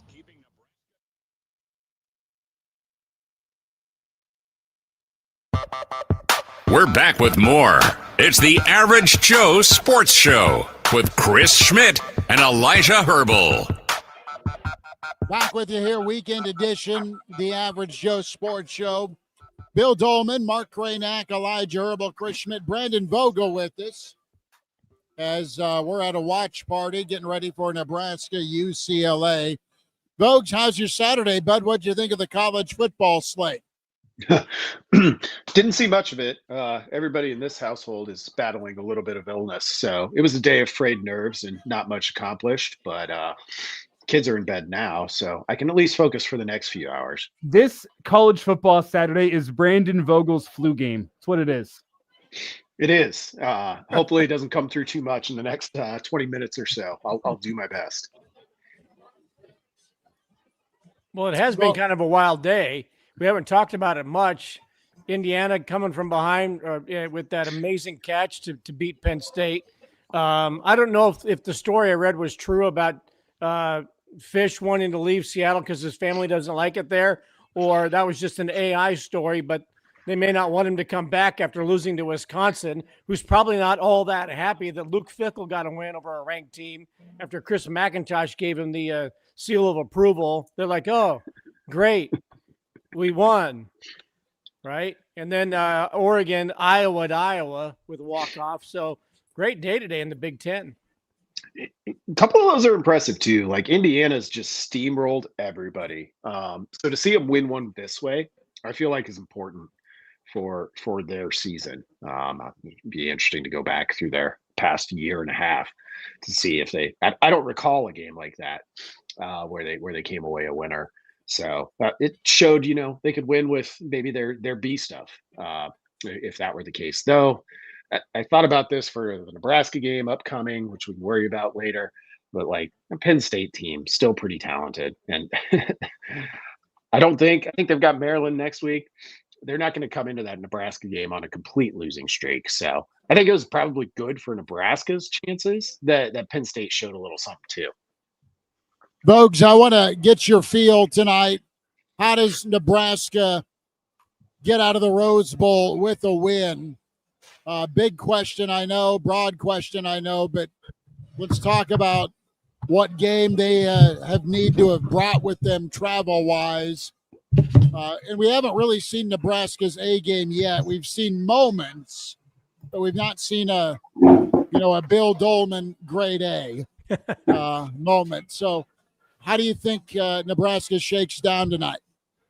Yeah, it's important when traveling to kind of plan things out day by day. So for first down, I hope they packed him at Johnson. For second down, I hope they packed him at Johnson.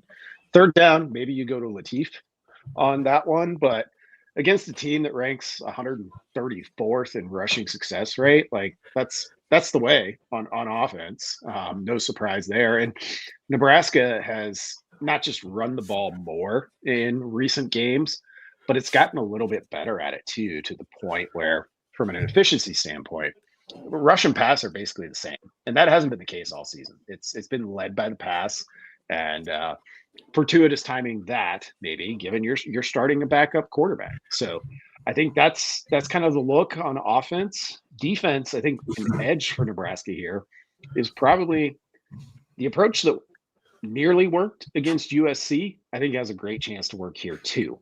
You got to worry about that UCLA run game, of course, but this is a game where if Nebraska is avoiding the 30-plus yard gains on the ground, I think it's doing okay. Like I'll live with them giving up more than 4 yards a carry. I really will. Brandon, what's your concern level as we talk about Nebraska's run defense? The fact that Deshaun McCullough apparently out injured for this football game, bit of a surprise coming into this one. Hadn't heard about that all week long, but the availability report lists him as out tonight. Yeah, that's a tough one, because one of the ways when Nebraska has had stretches of defending the run relatively well, it's been with more linebackers on the field. So I think this probably points you to maybe they're a little bit more 4 down, which, can work too. It's just kind of at this point in the season, like I don't think there's a magic button to push to be like, play better run defense tonight, which I think is what we saw against USC. Like, yeah, Nebraska was getting hammered and it didn't look pretty, but they stiffened in the red zone and were able to contain things. USC didn't get that truly big run and almost pulled it off. You make a tackle on Mayava on his touchdown run, and it might have been a different game. Brandon Vogel is with us as we get set on the Average Joe's pregame edition. Nebraska UCLA coming up at 8 o'clock, and Tim Brando on the call along with Devin Gardner, everybody.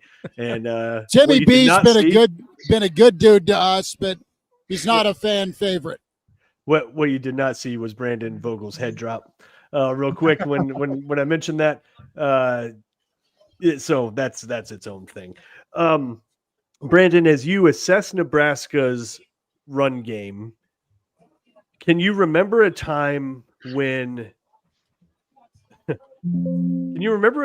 you could say that maybe Nebraska isn't that great of a running team, yet they have the conference's / nation's leading rusher? Just how is, if Emmett goes down, how is Nebraska moving the ball on the ground? Then it gets pretty tough. Then you need to wear your Latif clothes every day of your trip, and that gets. I don't think you want to be in that situation. I mean, Nebraska would of course give it to probably Mosey at this point. I'd have to go back and look at the numbers. Like, I'd be interested in what the back half of 2018 was when Ozigbo got to 1,000. And, the Scott Frost and company started winning a couple of games over the second half of the year. That one feels pretty comparable, but I would have to check what I'm actually saying there. Nebraska, they're the opposite a little bit of what USC was to a degree. Like, they don't hit a ton of long runs, but they stay on schedule that way, which is one of the things, you get to 4th and 1 and you try to draw a tee off sides instead of just run it. Or we've seen multiple tush pushes. Like, this is a team that can gain 3-4 yards really consistently. Just do that. So I think it looks a little, not as impressive as it does when you just look at the total numbers. But yeah, there's it's usually not so stark, the difference between like, oh yeah, they'll gain 4 yards, but they're not going to gain 8 yards very often. They're definitely not going to gain 18. Right. Yeah. Vogues, how do you think Dana uses Latif tonight? Let's talk about play calls. I think they'll obviously try to keep things pretty manageable early on, and then what happens from there largely depends on, does Nebraska get on the board? Does UCLA get on the board right away? One of the things I'll be real interested to see is, do we see some more 2-back sets? That was the case when we saw Latif as a backup. So that can be an interesting wrinkle and can allow them to do some things that we haven't seen a whole lot of. The RPO game will also be important. Nebraska has really turned to that, as it showed in its early Big Ten games, that it wasn't very good at protecting the passer. That obviously slows the defense down and doesn't ask your O-line to pass block. Can you do those? Do you trust Latif's decision making to make the right decisions most of the time? If you're not able to do that, that's probably my biggest concern level. If like they don't feel great about running a ton of the RPO game, things can get challenging in a hurry. One of the key numbers I had in the preview this week was UCLA, which is last in the Big Ten at less than a sack per game. They get to 2. Like, this game's not going well for Nebraska. Yeah, they have 6 the whole year, Brandon. Right. It's pretty bad. Does Nebraska bring back the jet sweep or the jet touch pass to Jacory? I felt like they ran it a lot last year. I don't feel like you've seen it much this year. And you noticed last week, a lot more orbit, ton more orbit motion that Nebraska was throwing in. I think it's a great question about what you expect to see from Dana, because I feel like he does throw in a new substantial wrinkle each week. Yeah, he does. We saw some of those touch jet sweep passes, I felt like early on. But you're right. They've kind of dropped off as, Jacory Barney's kind of been, they want to get him the ball, but it just has been a little bit more of a fight than I think we would have anticipated with getting him in space. That's one of the things that I think is interesting. A name I've got circled is Mosey in this game, because if they're more comfortable, snapping with 2 backs, and given that, he's primarily a pass catching back, he was a receiver when he showed up, motion him into the backfield.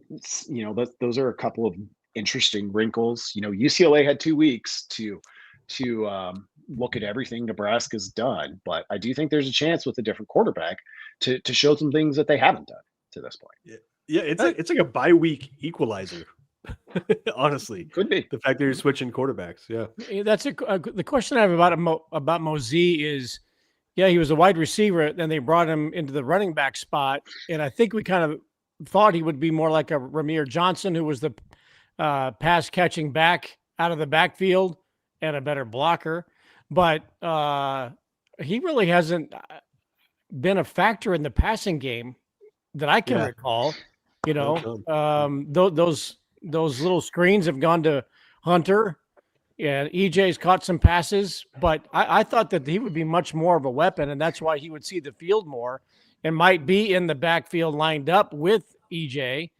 But that has not been, dare I say, an option that I've seen this season. He's just been a true running back. Yeah, he has, and that has been probably one of the bigger surprises, I guess, from what we would have thought coming in. I feel like he's flashed a little bit in the past couple games in that role, which is a good development. I feel like, we're still only seeing him for like 3 carries a game, maybe. But you can see a little bit of why the guy got moved in the first place. And there was like no question that he's not redshirting. So, it goes to kind of that mystery angle to this with the Nebraska offense. Maybe there's a bigger role. I mean, I'm kind of assuming there will be, but I'm wrong plenty. So we'll see what happens. Well, I thought maybe he might be like, especially when Bonner went down. And I think we're realizing how much Nebraska misses Janiran Bonner more and more as the season goes on. Yeah. But when Bonner went down, that he was a guy that could be in pass patterns and also get that touch pass, especially inside the 5. We know that. That's as automatic as Jamal Lord on a draw on 3rd down and 8. Short side option. Yeah, that but that maybe Mosey would be more that Bonner role, and again, it hasn't materialized. But yeah, and it's probably just different body types there, right? Yeah, sure. Yeah, and different levels of physicality. They haven't been able to replace Bonner. You're right, and if you look at why Nebraska is struggling to run the ball, you do wonder if that's a big part of it, because he was essentially a fullback, right? Captain. I was just say, Captain's asking the question. I want to get Vogues' take. Sorry to step on you there, Mark. It hurts. Do you believe there is option up Dana's sleeve? Sharpie seemed to think so. Run pass option? Zone read option? No. I want to see the Turner Gill reverse pirouette pivot down the line in the flip. If I see a Nebraska quarterback ever do that, that's a victory cigar for me, and I'm taking the rest of the night off. Yeah, I'd be surprised, I guess, if it's a significant factor. I could see doing it as an homage of like, yeah, this guy can do this. But in the spring game, well, I could see it as like a 3rd and 1. Hey, we're going to go shotgun speed option here as just we're going to try to catch him off guard on 3rd and 1 and pick it up. As a reliable part of the offense, I would be surprised. Think about that play. That the old option, Turner Gill was the greatest at it. The quarterback is under center and does a complete pirouette while the play is going on. And then either hands off or goes down the line and either pitches or keeps it. But there's a spin in there. Who does that? The good reverse pivot was awesome. We need a quarterback that can pirouette. That's what we're getting at. Well, maybe they run some Crouch belly. did that a lot. Yeah. You might see some more, and we've heard this the last several weeks. Oh, watch out for Harburg. I mean, maybe he's in some red zone as well. Vogues will get you out. Want to get your take, though, with Nebraska's defense and McCullough. That's also a thing. He is out tonight. He is Nebraska's most athletic linebacker, and you want him around the mobile quarterback. That won't be a thing tonight. So how's Nebraska cope, or can they? Yeah, there were times last week, where they devoted a spy to Mayava, and I suspect we'll see that at times too. But I would mostly expect Nebraska to play this pretty straight up until like it's proven that it can't. Which is like Iamaleava went nuts against Penn State. And since then, he hasn't had over 30 yards in a game, which I know for like a quarterback, like 30 yards is a pretty good game when you can also throw the football. But it's not like he's been going crazy since they changed coordinators. That said, you got to be aware of him and you got to respect that part of it. So defensively, I think, like I said, I think the game plan's a lot the same. And I kind of expect to feel a lot the same after this one. Nebraska will give up some rushing yards as long as it avoids the truly big one. And UCLA is kind of what it's been in scoring territory. I think that's livable because I think Nebraska has a chance to make things difficult more than make things difficult, make them very hard in the passing game as they've done all season. And Iamaleava is a guy who has a lot of talent, but like the accuracy piece of it isn't there. Nebraska gets an interception in this game. That's going to be another kind of indicator for me of like, okay, this is going well for Nebraska. Brandon, whenever you look at the turnover differential, I personally am expecting 1 to 2 freshman type mistakes from Latif. You hope those don't end in a turnover, but I've kind of, you hope for the best and expect the worst. I expect there will be some type of freshman turnover. Dread it, run from it. It comes all the same. How does Nebraska overcome that? Does it come down to defense? Does it come down to a guy in Emmett, special teams? What is it going to take for Nebraska to overcome TJ doing what freshmen tend to do, which is make mistakes? Yeah, I think that's a good and reasonable expectation. Something small like you just overshoot a guy, goes right into safety's hands. Stuff like that is probably reasonable to expect. I kind of look at this game and I'm counting field goals, obviously not included, though they'll need some of those too. Like I'm counting on points from either special teams or defense. Like I think expecting a ton of points from the offense, even though I expect Nebraska to play pretty well, probably isn't a fair expectation. So you get a couple of turnovers, it probably becomes even more important that you get something on special teams or you get something defensively to set up some easy points. Fake punt. So Archie's fake punting tonight. Hey, we got to see it. I mean, that's the whole thing. Is Now, like you want to see option. Now, whether they do anything with it, that remains to be seen. You always hate that when they pull off the fake punt. What a riverboat gambler move. It comes up, nice play, and then 3 and out. The punter's back out there and punts it away again. It goes into the end zone. They get the ball to 20. Bring over USC's backup quarterback, put him in an Archie Wilson jersey, and try that again. Yeah. That'd be He's good. not playing tonight, so. Vogues, the headline from later tonight is what? What are we talking about tomorrow morning or later tonight? They're one and the same. At least they will be for me, technically speaking. I think we'll be talking about a solid, strong, impressive, not necessarily in terms of like margin, performance by Nebraska. I think this is a great opportunity to show growth that we all kind of, I think, probably agree is there. It's just like how much and where and what is it. Well, now you're playing without the guy that has been the focal point of Nebraska football for the past, since the start of the 2024 season in Dylan Raiola. You're going to be without that now. So you're going to find something else out about Nebraska. And I think it'll be a good picture. Vogues, we love you. Appreciate you. Tell folks about Counter Read before we say goodbye. Yep, just opened our subscriber chat a little bit ago, so I'm going to bounce off here and go hop in there, getting ready for game time. That's one of the picks for our paid subscribers. They also get 2 exclusive newsletters a week, and then we do a couple of free things each week too, so people can check us out. So head to counterread.com and see what we're all about. Do it. Subscribe. You'll enjoy it. Brandon Vogel, Aaron Sorensen. Vogues, thank you much, bud. Thanks guys. Brandon. Have a good one. Hey, Brandon. Appreciate him. I want to ask Good you guys stuff. the question here. We have about 4 minutes left, and I don't want to go full doom and gloom, but we've talked about how Nebraska can go win this football game.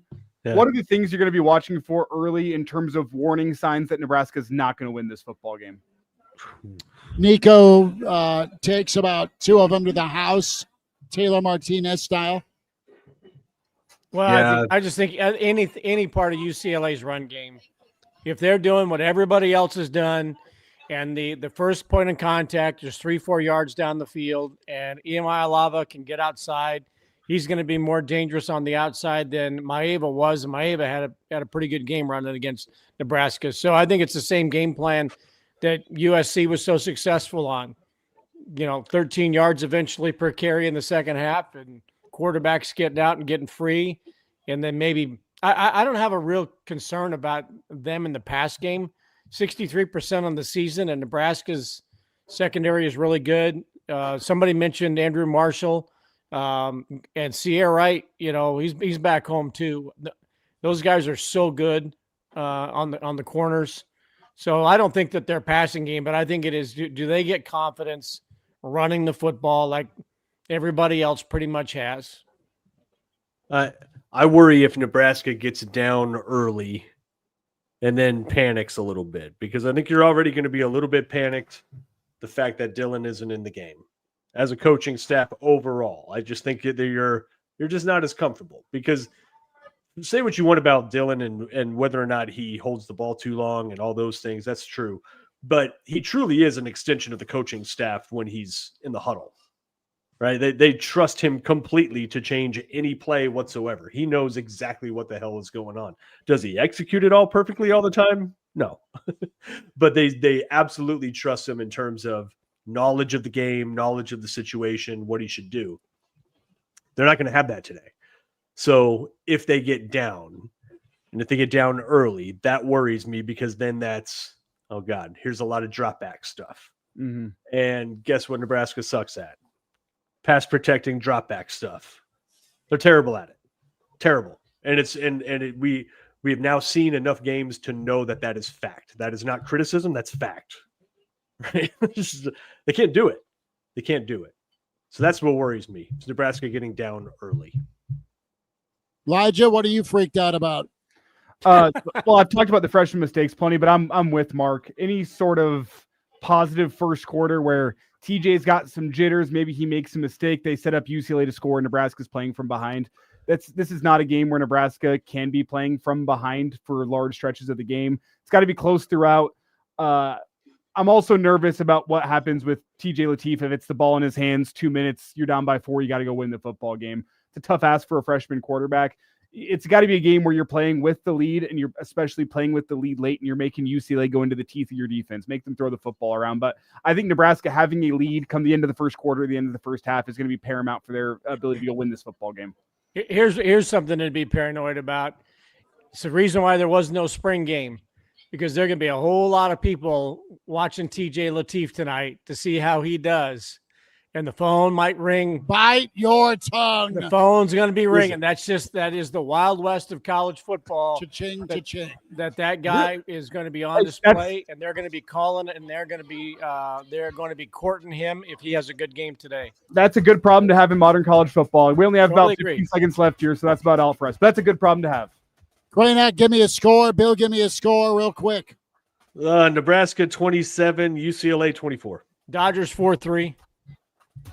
All right, we're back at you. Real Red Reaction follows here on KFOR, The Average Joes. Thanks for tuning in.